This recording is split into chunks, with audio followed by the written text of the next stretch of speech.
नंदुरबार शहराच्या मध्यवर्ती गणेशपेठ भागातील गणपती मंदिरात आपल्याला दर्शन होत असतं। यावर्षी 10 ते 15 किलो रांगोळीच्या मदतीने ही रांगोळी साकारली आहे।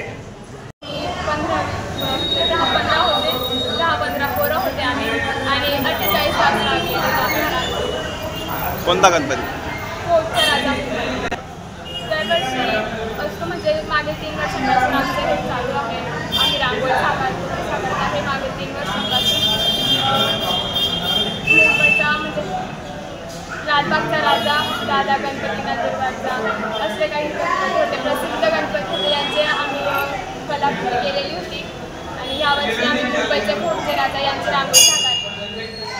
तर सर आम्ही नंदुरबारमध्ये मुंबई येथील कोटचा राजा या गणपतीची रांगोळी साकारलेली आहे। सारंगपूर येथील कष्टबंधन हनुमानाचा अवतार आम्ही या रांगोळीत दाखवलेला आहे। रांगोळीला आम्हाला सलग 48 तास लागले। या रांगोळीत आमचे कलाकार 15 ते 20 कलाकार यांनी या रांगोळीत सहभाग घेतला व रांगोळी त्यांनी पूर्ण केली। रात्रंदिवस ते काम करत होते।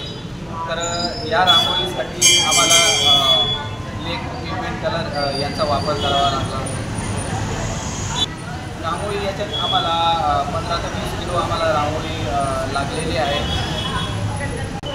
कलर आम्ही त्याच्यात साधारणतः ब्लॅक व पिगमेंट कलर एकदम पावडर स्वरूपातच असतात, ते आम्ही रांगोळीमध्ये मिक्स करून ते कलर तयार करत असतो।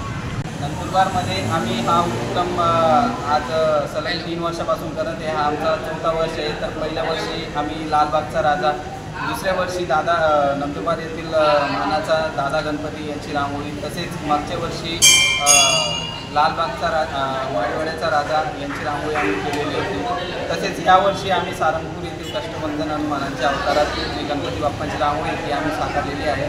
तर अपेक्षा करतो आपल्याला ही रांगोळी नक्की आवडेल. हा मुंबईचा फोडचा राजा मंडळाचा गणपती आहे आणि 48 तास या रांगोळीला लागलेला आहे. 15 जणांनी मिळून कलाची गौरवाई सरांच्या मार्गदर्शनाखाली काम केले आहे. 4x6 फूटची रांगोळी असून अत्यंत बारकाईने यात काम करण्यात आले आहे. अंदाजे 15 किलो रांगोळीचा यात वापर करण्यात आला आहे. लेप आणि पिगमेंट कलर या रंगांचा वापर करण्यात आलेला आहे. तुम्ही नक्कीच पाहू शकता की रांगोळी कशी वाटली मला नक्की 15 हा फोडचा राजा म्हणून एक मंडळ मुंबईचा प्रसिद्ध गणपती आहे म्हणून